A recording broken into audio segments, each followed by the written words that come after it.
नमस्कार. तू ही रे माझा मितवा ह्या मालिकेमध्ये आपल्याला असं पाहायला मिळणार आहे. इथे ईश्वरी खूप खुश असते कारण त्यांनी दोघांनी मिळून राकेशला चांगलाच धडा शिकवलेला असतो. सगळ्यांसमोर त्याने पाय धुवून डोकं टेकवलं ह्या गोष्टीचाही तिला आनंद झालेला असतो. त्याच्या बदल्यात आता ती अर्णवला म्हणत असते, तुम्हाला काय हवं आहे? मी खूप खुश आहे. तेव्हा तो तिच्याजवळ जातो आणि तिला सांगतो, मला ना असं करत जवळ जातो आणि तिला घाबरवत सांगतो, मला फक्त तू आनंदी राहायला हवी असं म्हणतो आणि निघून जातो. तो गेल्यानंतर तिला ते क्षण आठवतात ज्या वेळेला तिला वाईट वाटत होतं, एकटी वाटत होतं. त्यावेळेला अर्णवने तिला साथ दिली, तिच्यासोबत राहिला. ते सगळे क्षण आठवून तिला खरंच खूप आनंद होतो. चांगलाच जीवनसाथी मला देवाने दिला आहे, ह्या गोष्टीची जाणीव तिला झाली आहे. इथे मात्र राकेशला वाईट वाटत असतं. त्याला ते अपमानास्पद वाटणारं जे घटना घडली आहे ती घटना आठवून फारच वाईट वाटत असतं. ज्या मुलीला माझ्या मिठीत राहायला हवं होतं, तिच्या पायावर मी डोकं टेकवलं, ही गोष्ट त्याला आठवल्यामुळे त्याला खूपच वाईट वाटत असतं. आणि अंजली इतक्या वेळ बोलत असते पण अंजलीच्या बोलण्याकडे त्याचं लक्षच नसतं. अंजली त्याला विचारू लागते, काय झालं आहे का? आणि तो सांगू लागतो, काही नाही गं, झोप येत आहे आणि डोकंही दुखत आहे, तूही झोप, भरपूर उशीर झाला आहे, मीही झोपतो.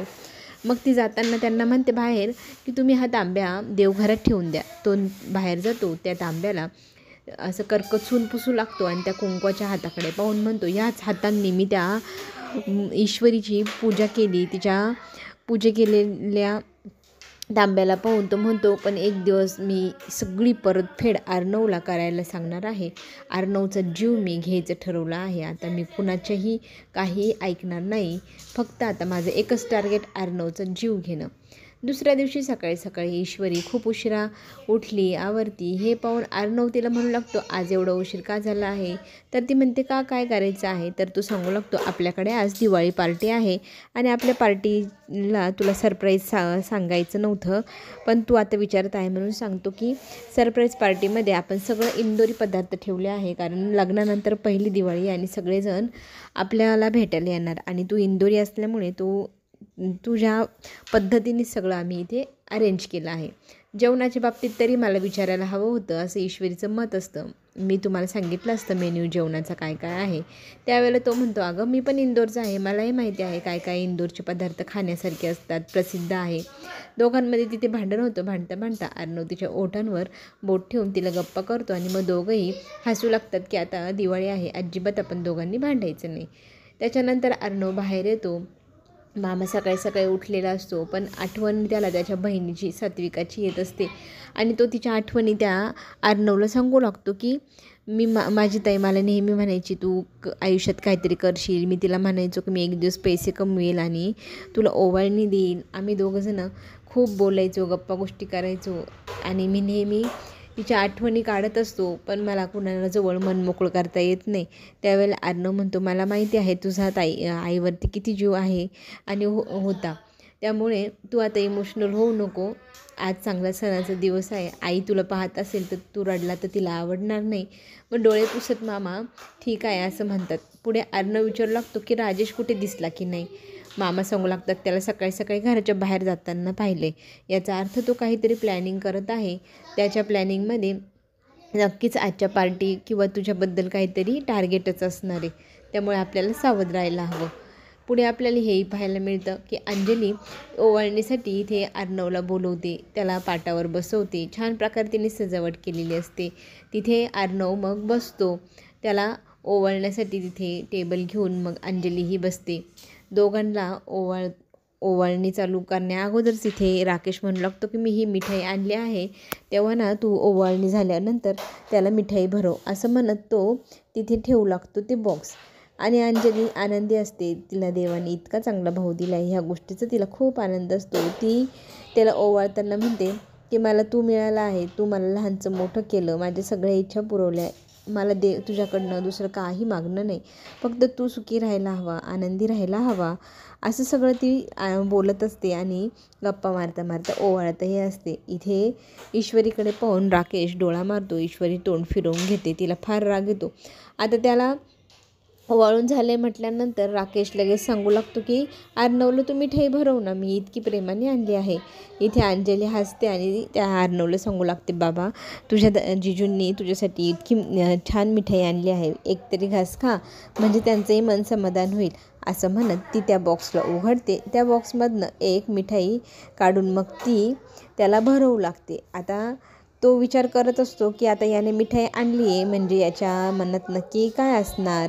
इथे तो फोटो काढू लागतो, पण मिठाई खावी की नाही हेच त्याला कळेना. मग तो एक घास मिठाई खाऊन घेतो. मिठाई खाल्ल्यानंतर इकडे राकेश त्याच्याकडे टक लावून पाहत असतो. आता सुरुवात होणार. त्याने केलेल्या विषाचा प्रयोग इथे आता चालू होणार. त्याने त्या लाडवात जे विष घातलं होतं त्या लाडवामध्ये गेलेल्या विषाने खरं तर अर्णवने तो लाडू खाल्ल्यानंतर त्याला आवाज निघेना, त्याचा जीव गुदमरल्यासारखा होऊ लागतो. अंजली आणि इथे ईश्वरी घाबरतात. त्या दोघीजणी त्याला विचारू लागतात, काय झाले, दाखवा तर, बोला तर. पण तो काही बोलण्याच्या आत खाली कोसळलेला असतो. ईश्वरी खूप जोरजोरात रडू लागते. अर्णवला हलवून उठवू लागते.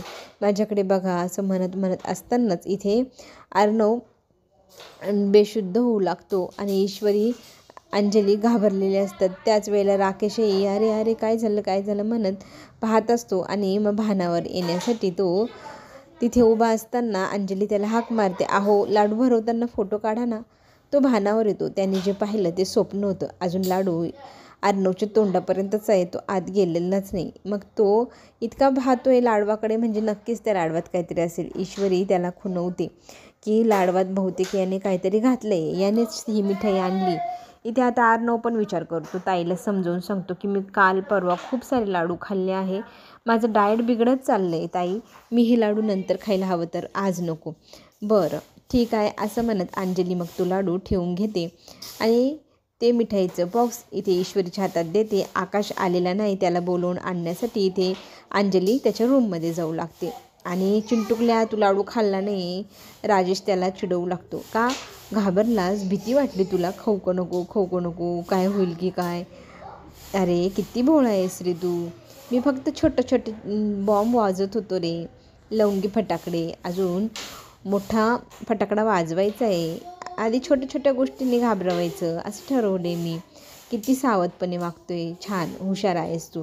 असं म्हणत तो हसत तो त्याच्यासमोर लाडू खातो आणि बाहेर निघून जातो. ईश्वरी मात्र इथे खूप घाबरलेली असते, अर्णवकडे पाहत असते. आता कॅटरिंगवाल्या बायका अजून आलेल्या नाही, संध्याकाळी दिवाळी पार्टी आहे. आता मामाही वाट पाहून चिडचिड करत असतात, हे लोक अजून आलेले नाही, फोन केला तर उचलत नाही.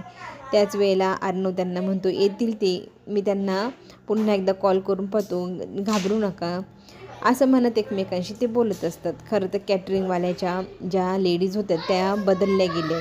आता तिथे सुपारी किंग लेडीज आलेल्या आहे, ज्या लेडीज सुपारी घेतात आणि चोख आपलं काम बजावतात. त्यांनी फोन करून राकेशला इथे कळवलं आहे की आमच्या बाया त्या कॅटरिंगच्या बायांच्या जागेवर बसल्या आहे आणि त्या बायकांना इकडे डांबून ठेवले आणि तुम्ही सांगितलेल्या पत्त्यावर आम्ही आता लवकरच पोचणार, तुमचं काम लवकर होणार, काही काळजी करू नका.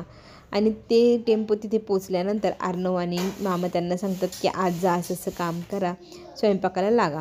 इथे त्यांना भेटायला बाहेर राजेश आलेला असतो आणि ती लेडीज सांगत असते की आता अजिबात काळजी करू नका, आम्ही जे काम घेतले ते पूर्ण केल्याशिवाय मागे हटत नाही आणि आत्ताच तुमचं काम नक्की होणार, सुमडीत कोंबडी मी करणार. असं म्हणत ती राजेशला प्लॅन विचारू लागते.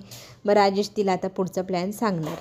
पुढे आपल्याला हेही पाहायला मिळेल की ईश्वरी खूप घाबरलेली असते आणि तिला तयारी झाली की नाही म्हणून विचारण्यासाठी अर्णव जेव्हा जातो तेव्हा ती खूपच रडत असते. कारण असं असतं की तिच्या हातातलं कुंकवाचं जे करंडा असतो तो तिच्या हातातून सांडलेला असतो, तो सांडल्यामुळे ती खूपच रडत असते. ते सगळं ती त्याला सांगू लागते आणि मग तो सांगतो की सांडला तर सांडला, एवढं घाबरण्यासारखं काय आहे.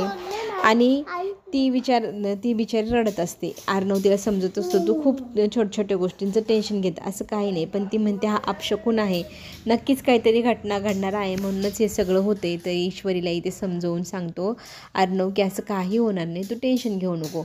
इकडे मात्र वल्लवीचा नवीनच प्लॅन तयार आहे की इंदोरी पद्धतीची इथे दिवाळी पार्टी करायची, पदार्थ तेच खायचे आणि आपण आता ह्या पदार्थांना बिघडवायचं, आपल्या पद्धतीने आपण इंदोरी पार्टी खराब कशी करायची ते पाहायचं. पार्टी तिच्यासाठी असणार, खराब आपण करणार, हो की नाही. भारी आयडिया आता इथे वल्लवी आणि लावण्याने लावलेली आहे. यांच्याच प्लॅनबरोबर तिकडे बाहेर राजेशचा प्लॅन चालू असतो की काय आणि कोणत्या पद्धतीने अर्णवला विष घालायचं की त्याच्या पोटात चाकू खुपसून त्याला मारायचं. हा सगळा प्लॅन इकडे बाहेर चाललेला असतो. आणि तिथल्या त्याच्या बायका ज्या आणलेल्या आहे त्यांनी सुपारी किंग त्या सगळ्या आपापसात प्लॅनिंग करत असतात कशा पद्धतीने आता अर्णवला जाळ्यात अडकवायचं, त्याचा जीव घ्यायचा. हे सगळेजण यशस्वी होणार. हे सगळं पाहण्यासाठी तुम्ही चॅनलला नक्की लाईक करा, सबस्क्राईब करायला विसरू नका. आपण पुन्हा भेटूया. धन्यवाद.